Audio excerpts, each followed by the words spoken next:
Hvala puno. Guys, my name is Nick Vujicic. I was born in Australia in 1982, moved from Australia to California in the year 2006. And my life story, I'm just thankful that people have seen my life on some sort of level, whether it's just YouTube videos or seeing pictures of a limbless guy smile.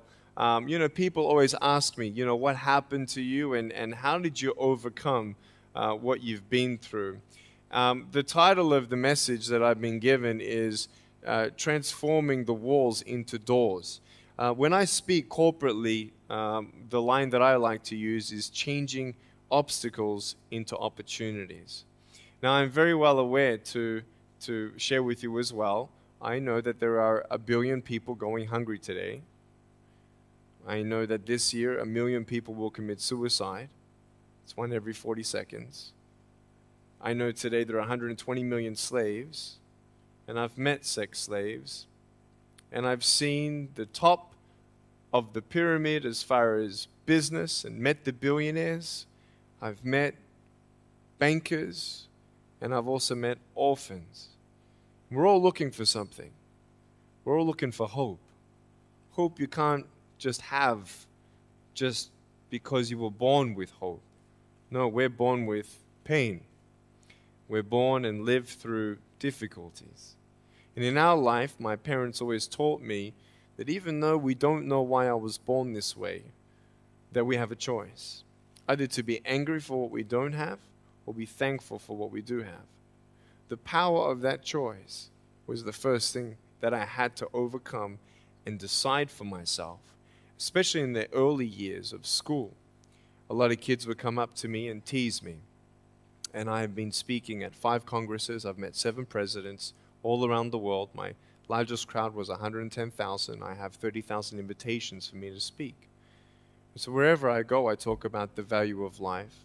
I talk about anti-bullying messages for the school systems in different nations. The greatest thing is love. When we feel like we don't have enough love and we don't have enough hope, we start losing strength to live. For me, in my life as a child, I had a big wall. I was surrounded by 4 walls and a low ceiling of opportunity. I was set free in so many different ways, and especially surviving from day to day with my parents who loved me, who encouraged me, who told me that I was beautiful the way that I was, and not to worry about what other people said about me. I was actually the first special needs child to be integrated into the mainstream education system in Australia, and I was awarded Young Citizen of the Year in 1990. And the world is a hurting place, and the world needs hope, and the world needs love. Without hope, we feel like, why are we here? Well, brokenness. Here's mine. Today, I still have no arms, no legs. But everything's changed. Everything. For me, I was looking for hope and happiness, and I couldn't see it for many years. In fact, if this side of the table represents my hope, truth encourages me to become all that I can be. But then we have lies every day coming in our mind, people who discourage us. You know the people that you have in your life who, no matter how good of a day you're having, they'll bring you down. Or no matter how bad of a day you're having, they'll bring you even lower. You know what I'm talking about? Think of the 3 biggest discouragers in your life. They're not your biggest discouragers. You are. You are. It only takes 3 seconds for me to tell you something discouraging, but then you may never forget my words. I've met so many 50-year-old women and 40-year-old women who still remember what their fathers told them that they wish they never heard. Words are powerful. When you hear those words and then your mind starts growing with these lies, Nick, you're not good enough. Nick, just give up. Nick, you're never going to get a job. You won't get married. You can't even hold your wife's hand. What kind of a father are you going to be if you can't even pick up your kids when they're crying? You're alone. Sure, your parents hug you, but their hugs can't heal you. Just give up. Just give up. Just give up. Just give up. Just give up. At age 8, I thought that I should commit suicide. Why? Because I didn't have hope. I thought I didn't have hope. Today you can see that I had hope. What's the word? Believing in something you do not see. Faith. Words can only do so much. Hugs can do much more than words. But when hugs can't do anything, that's where faith kicks in. For me, words and hugs were not enough, but I had no faith. So I tried to give up. At age 10, tried to drown myself in 6 inches or 15 centimeters of water. In my home, I told my dad I just wanted to relax. But really, I wanted to end my life. I had enough. Dosta mi bio. Okay? The first 2 times I rolled over, I was trying to work out how much air I hold in my lungs before I let it out. And the 3rd time, in my mind, knowing that I wanted to get out of here because of the bullying in my life, because I was going to be a burden to my parents and I had nothing to look forward to, I realized at that moment that if I actually went through with committing suicide, I would leave a greater burden for my parents than they already had. So there was one thing less hopeful or more burdensome than having a child without limbs. What is it? A child without limbs who gives up. So when I saw in my mind my mum and my dad and my brother crying at my grave if I went through with it, that one thought saved me. If my parents never told me that I was beautiful the way that I was, if my parents never told me that I was special and that I was loved, I wouldn't be here today. So I encourage every single parent who tries their best to encourage their teenagers. Especially in the West, many teenagers put a do not disturb sign on their door. I'm sure, the conversations all around the world between a parent and a teenager. How was school? Fine. What'd you learn? Nothing. Did you do your homework? No. And that's the conversation for the day. And when you try to tell your children that they're beautiful, so of course I'm beautiful. I'm your son. I'm your daughter. Of course you're going to say that. But they're right.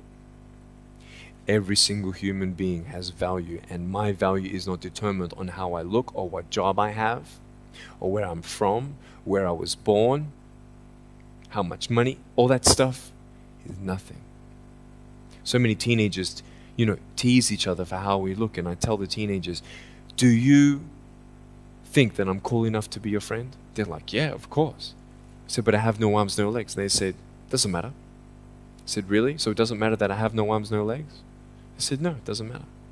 I said, then actually, if it doesn't matter, then why do we kill each other with our words if it actually doesn't matter? Why do we look ourselves in the mirror and see ugly instead of valuable? I want to ask you today, what are you looking for? If I gave you $1 billion, would you be happy? If you gave me $1 billion, I'd be very happy. But then if my mum dies tonight, am I happy? No. With all the money in the world, I'll never be happy. Why? Because money is something that cannot heal the soul. So many teenagers are looking for love, which love does heal the soul. Love does complete the soul. But even sex before marriage, I was a virgin before I got married. Yeah, I've got a gorgeous wife. We're pregnant with our first son. And I don't need hands to hold her hand. I only want to hold her heart. And how am I going to hug my kids? So many kids, they come up to me. It's amazing. They put their hands behind their back and hug me with their neck. And I've realized in life, even the worst parts of my life can be turned into good. And they're even more special.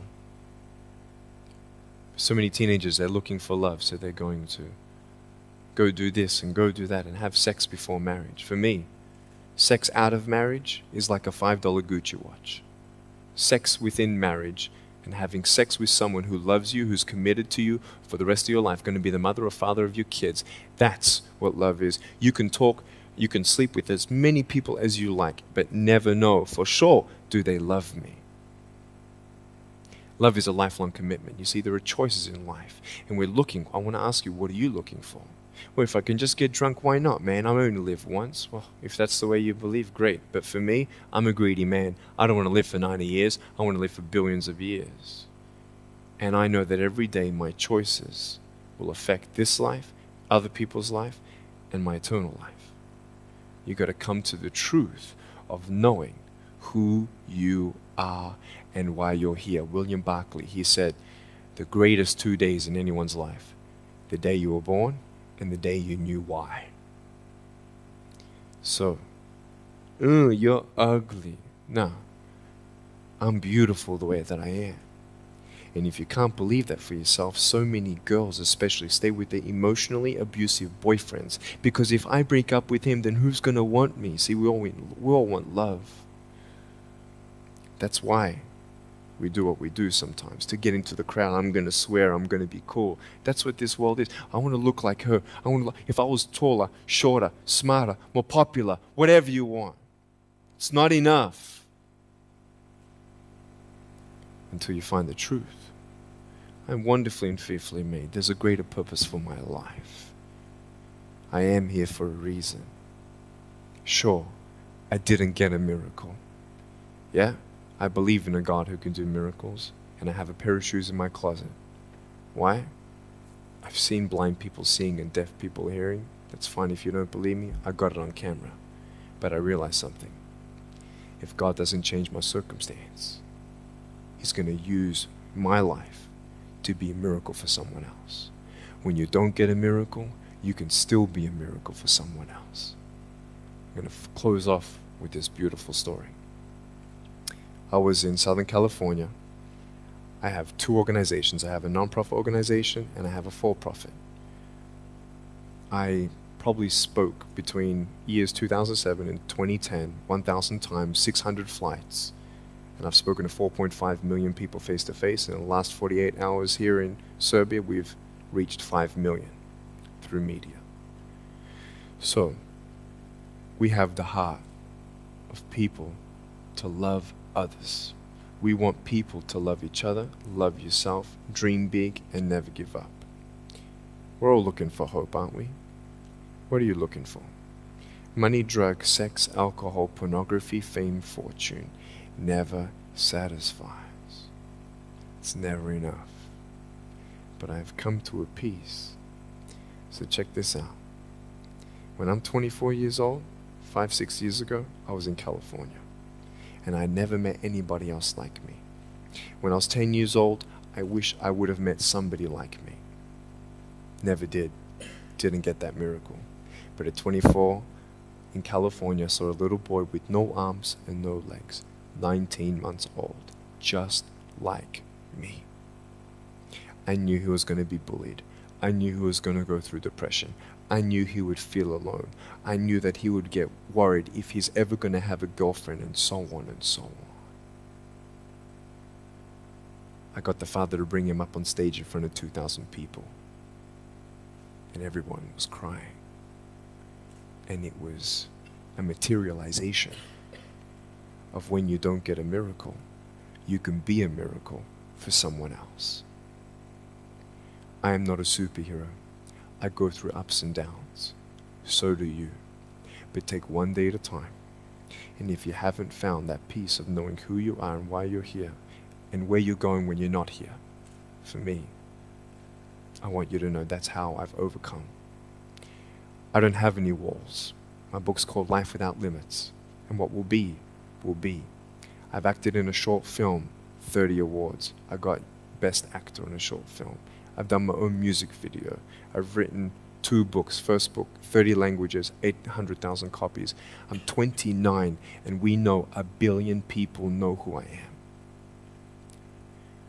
Not to bring up my pride or my name or my status. Trust me, I'm just like you.